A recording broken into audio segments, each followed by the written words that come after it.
Now that we have identified our system and knew the properties of the system, we needed to care more about what's inside the system, the substance, okay? And this led to the second chapter in Thermodynamics 1, which was properties of pure substances, okay? So we divided this chapter into two parts. First, the first part was dealing with properties that are change in phase, which means they go from liquid to vapor to solid or whatever, okay? They have a change in phase. The second part was dedicated to a sub-part, if you want, of the vapor phase, and more specifically, where we had gases, and we identified we introduced equations of state. So the most important thing regarding pure substances and what we have to remember for thermodynamics 2 is our classical phase diagram. So typically we were drawing the TV diagram, temperature specific volume, and we had this classical dome.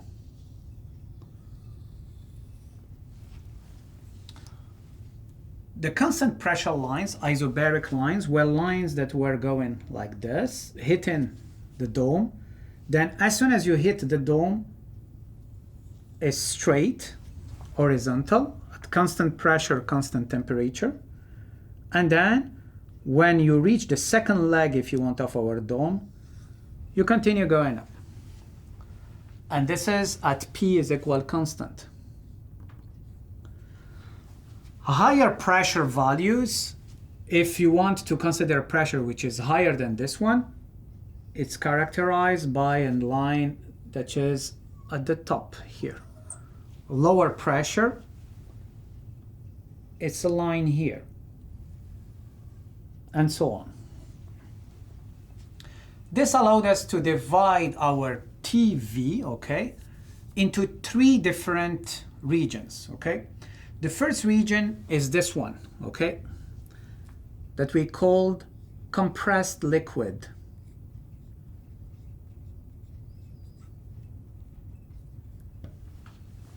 Okay? Inside or below the dome, we call this saturated liquid vapor mixture. Here, remember this X because it's extremely important. And on this side, we call this superheated vapor.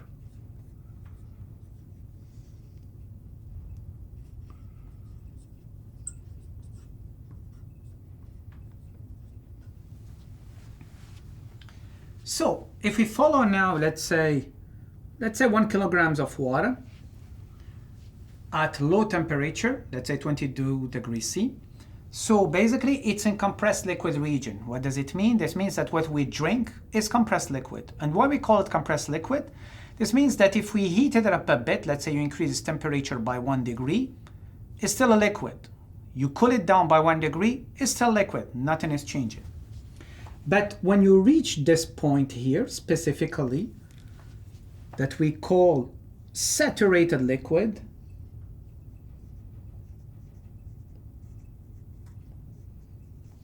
now it's different, okay? This means that if you reduce it by 1 degree, the temperature by 1 degree, so one step back, you are still a liquid. But if you increase it by 1 degree, one step forward here, you enter the mixture region, meaning that you start having some vapor, okay? You can imagine this line, okay, as the borders between two countries, okay? Excluding basically the no man's land. So one step forward, you are, let's say, in the US, one step back, you are in Canada. After this, when you are in the mixture region, now, let's say the heat that you are providing has the choice to increase the temperature or to change phase, to turn more liquid into vapor. And here what you are doing, you are your heat is changing phase from liquid to vapor and by keeping the temperature constant. So you see the change in phase will be at a constant temperature T. So you are going along this line, okay, until you hit this point. Now, again, it's a border where if you remove some heat, you go back to the mixture region. And if you add some heat, then you have only vapor and the temperature will rise again. We call this point saturated vapor.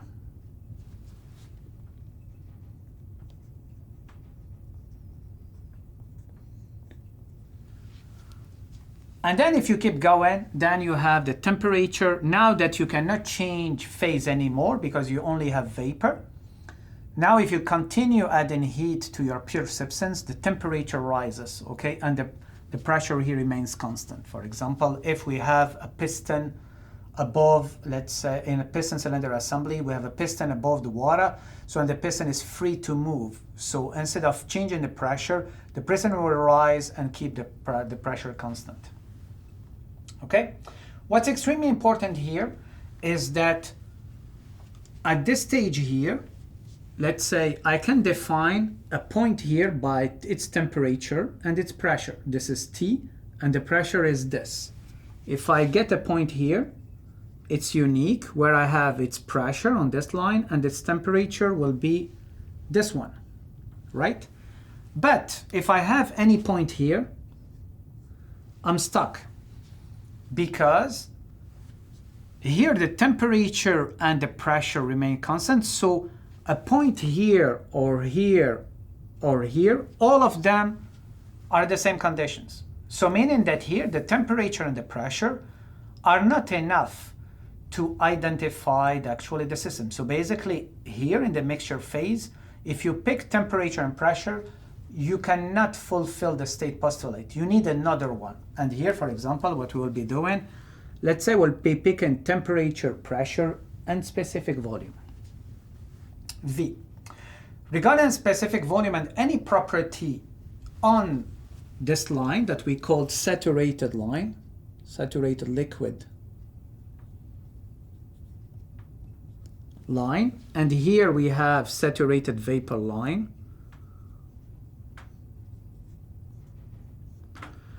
Any property here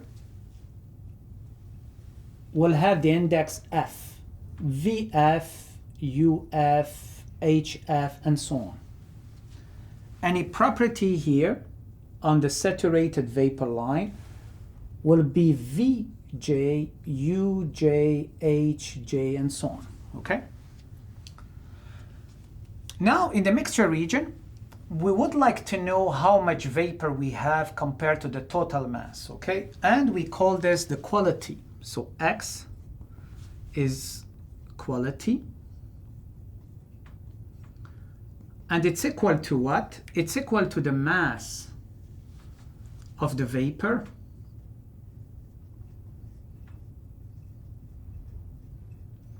over the total mass. If X is equal to 0, we don't have vapor, so we are right here. If X is equal to 1, the quality is equal to 1, all our mass is vapor, so we are right here. Okay? And X is changing between 0 and 1, okay? So the regions here are regions where we have a lot of vapor, okay? We have to remember this because, for example, in a Rankine cycle, it will be important to have values of X that are extremely high. Now, why actually our X is also important? Because just knowing the limits, F and J, and X, we can get any property in between, okay? Meaning that, let's say, V, specific volume V here, will be equal to VF plus X VFJ. VFJ is the difference between VJ and VF. So this guy is VJ minus VF. So, meaning that it's just like, okay, I have actually I set up meeting with friends. I will be telling them, you know what?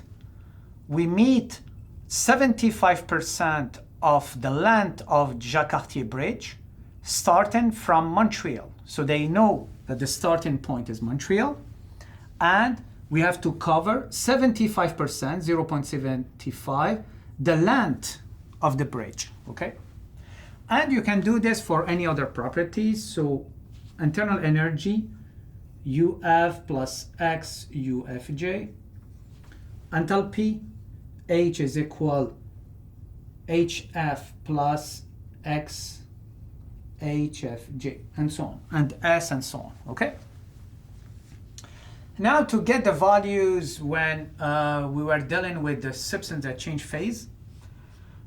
phase, so we need a table. So we had property tables, we had 3 of them. The first one is for saturated liquid vapor, so meaning like the mixture phase here.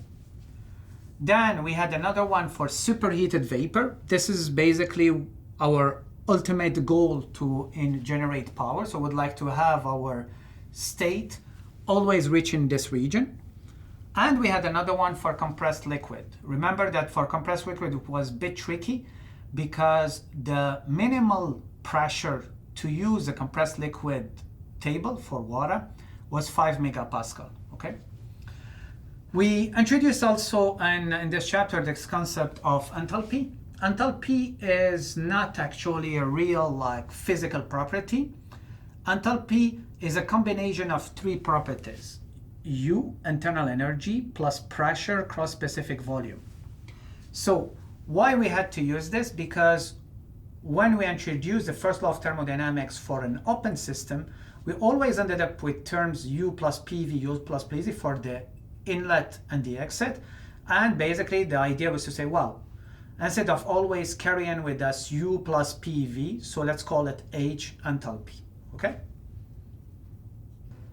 Now when you are dealing with a gas, you don't need to use property tables. Why? Because you know that you won't be dealing with a change in phase. And for this we can introduce equations of states.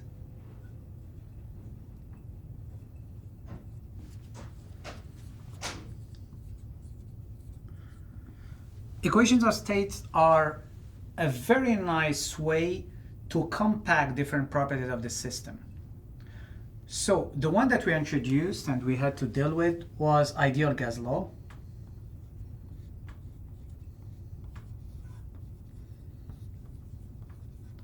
Where we wrote that PV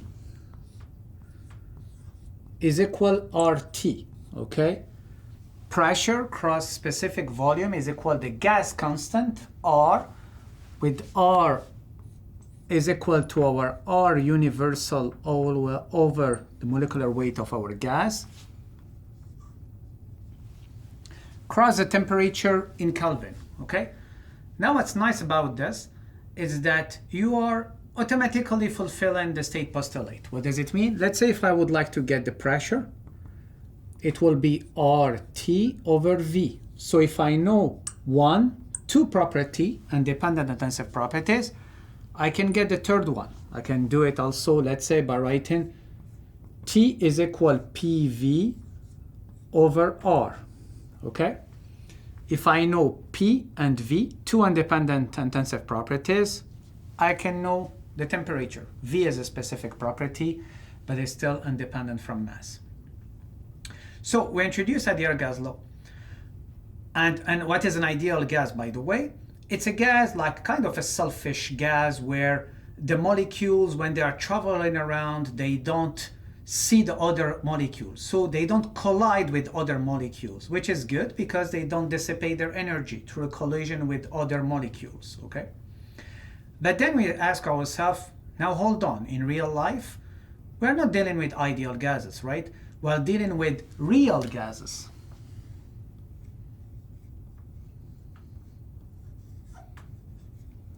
So now how to deal with this? We had different approaches, but the most convenient one was to keep the same format that we have here. PV is equal RT But then to correct for the deviations from ideal gas law, thanks to a coefficient Z that we called the compressibility factor.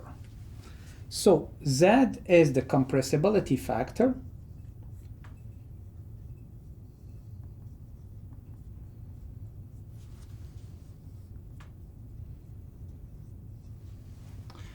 and to get the compressibility factor, the value for the compressibility factor, we had to use this nice chart.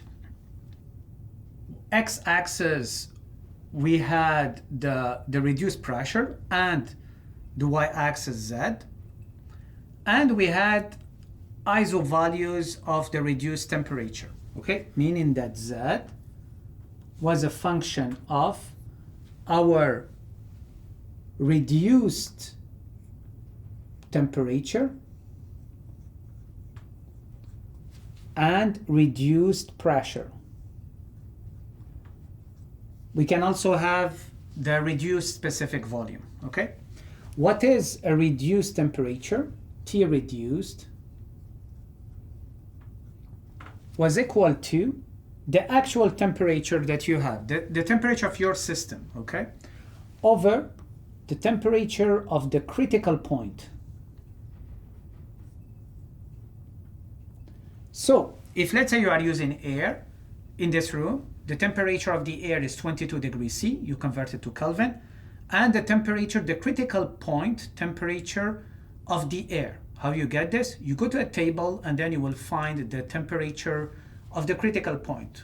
If you remember well, the critical point is really like at the top of your dome, okay? So at the critical point, you don't have this change in phase where you have the vapor above the liquid, okay? So you have the vapor embedded in the liquid. The same way for our reduced pressure, P reduced is equal to what? Is equal to the pressure over the pressure of the critical point.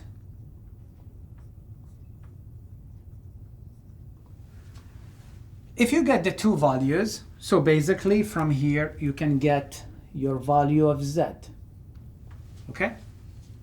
So if Z is equal to 1, you go back to this formulation. It's an ideal gas. If Z is different from 1, this gives you an idea on how far are you from ideal gas conditions. So let's say if Z is equal to 0.8, this means that your real gas behaves 80% like an ideal gas, okay?